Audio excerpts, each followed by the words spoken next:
अस्सलामु अलैकुम बिस्मिल्लाहिर्रहमानिर्रहीम नहमदु व नसल्ली अला रसूलिल करीम। सूरह अल-मुमिनून के 8 मरकज़ी मौज़ूआत में से हमारा 8वां मरकज़ी मौज़ू क़यामत है।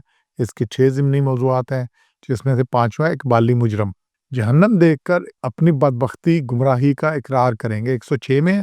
इससे पीछे बात आ रही है कि जिनके अमाल हल्के होंगे, नुकसान उठाने वाले, वो जहन्नम में रहेंगे और वहाँ क्या होगा, झुलसा देगी उनके चेहरों को आग और वो त्योरी चढ़ाए होंगे, बड़े सख्त परेशान होंगे। तो फिर अल्लाह उनसे पूछे अलम तकुन आयाती, अल्लाह के तुम पर मेरी आयतें नहीं पढ़ी गई थी, बताई नहीं गई थी, समझाई नहीं गई थी। लेकिन बेहात कज़िबुन, तो तुम उस वक्त इनकार करते थे, झुटलाते थे। तुम्हें नहीं पता था कि क्या गलत है, क्या ठीक है, क्या मेरा हुक्म है, क्या नहीं है। तो उस वक्त कहते थे देखी जाएगी, कुछ नहीं, इनकार करते थे। तो फिर बंदा कहेगा कालू रब्बना गलबत अलैना, या अल्लाह हम पर गालिब आ गई थी। शिकवा था ना, हमारी बदबख्ती क्या था, बदबख्ती गालिब आ गई थी हमारी, इसलिए हम इसमें पड़े रहे। ये शिकवा तो ना शिकावत से है, बदबख्ती ये सादत की जिद है। बंदा मानेगा कि मेरी बदबख्ती थी और हम फकुन्ना कौमन ज़ालिमीन, और हम रास्ते से भटके हुए थे। लेकिन उस वक्त कोई इकरार, कोई माजरत, कोई गुजारिश, कोई कोई कुछ काम नहीं आना। तो अपनी बदबख्ती गुनाही का इकरार करेंगे, लेकिन किसी काम नहीं आना। लेकिन फिर क्या होगा, फिर ये 107 में अगले 2 नुकात हैं। फ़कत एक मौका देने की दर्द भरी इल्तिजा करेंगे और मौका मिलने पर नेक बनने के वादे करेंगे। क्या वादे? कि रब्बना अखरिजना मिन्हा, या अल्लाह हमें एक दफ़ा यहाँ से निकाल दे। फिर क्या होगा, अगर हमने दोबारा किया तो हम बड़े ज़ालिम होंगे। तो वहाँ पे बुरे लोग जो मौत पर भी दुनिया में वापस देने की इल्तिजा करते हैं। ये हमने 99 आयत में इसी सूरत की पढ़ा कि जब मौत आती है, पीछे हमने सूरत पढ़ा कि अल्लाह हमें एकदम मौका दे दे। तो जब दोज़ख में जाएंगे तब भी यही करेंगे, एक दफ़ा या अल्लाह वापस भेज दे।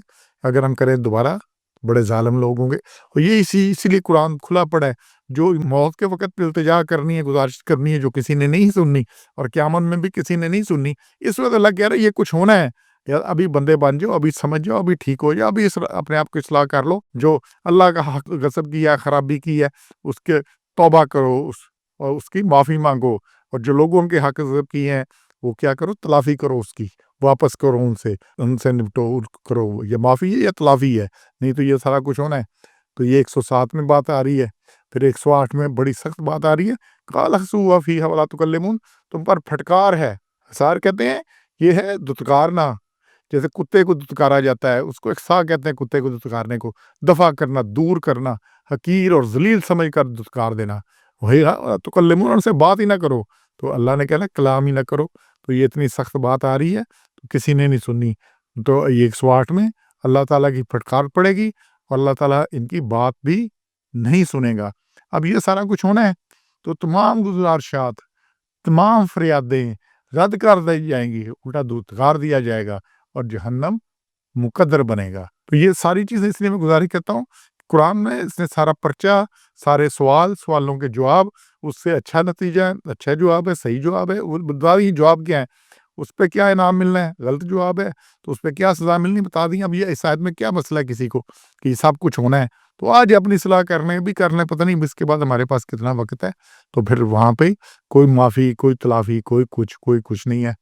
और ये सारी वजह क्या है खराबी की? ये जो जुर्म वहाँ पे हमने इकबाली जुर्म बनना है, वहाँ की वजह क्या खराबी है? 115 में छठा नुक्ता आ रहा है कि वजह खराबी के ख्याल करते थे कि बेकार पैदा किए गए हैं। क्या तुम ख्याल करते बेकार पैदा किए? अल्लाह पूछेगा कि तुम्हें ख्याल था, हमने पूछना ही नहीं तुमसे। अल्लाह ने कोई चीज़ बेकार नहीं पैदा की। वरना ना ला तुरजाऊन, और तुम हमारी तरफ वापस नहीं आओगे। तो ख्याल था कहाँ वापस जाना है, कुछ होगा। अच्छा, फिर ये अगर वापस गए तो अल्लाह माफ़ कर देगा, क्योंकि अल्लाह गफूर रहीम है। अल्लाह गफूर रहीम नहीं, अल्लाह गफूर रहीम है उनके लिए तौबा करते हैं, जो माफ़ी मांगते हैं, जो पलट आते हैं। सूरह ताहा की आयत 82 को देखे, बाकी वही कई दफ़ा मैं रेफरेंस दे चुका हूँ। पनी लगफ़ार लिमन ताबा व आमन व अमल सालिहन सुम्मा इह्तदा। लगफ़ार है लिमन ताबा, ये तौबा करे। और तौबा क्या है? या माफ़ी है या तलाफ़ी है। हाँ, आमना हम, और फिर ईमान की तजदीद करे, वह आमना सालिहन, फिर नेक अमाल करे, वह सुम्मा इह्तदा, फिर उस पर कायम रहे। अब ये नेक अमाल, ये माफ़ी तलाफ़ी, और इसकी बुनियादी क्या चीज़ है? एक ईमान, दूसरा रिज़्क़ हलाल और तैयब रिज़्क़। अगर रिज़्क़ तैयब नहीं तो नेक अमाल ये सब बेकार है, सब कुछ ही है। अगर आपके कपड़े नापाक है, आपका जिस्म नापाक है, तो फिर जितने मर्ज़ी नफ़ल पढ़ लें, उसका कोई नहीं। और ये जो खून अगर हराम के माल से बना है, तो इसे जो मर्ज़ी कर लें, इसकी कोई सुनवाई नहीं है, कोई कुछ नहीं है।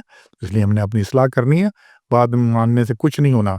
ابھی مانیں، اپنے آپ کو اصلاح کریں۔ سبحان ربک رب العزت عما یصفون وسلام علی المرسلین والحمد للہ رب العالمین۔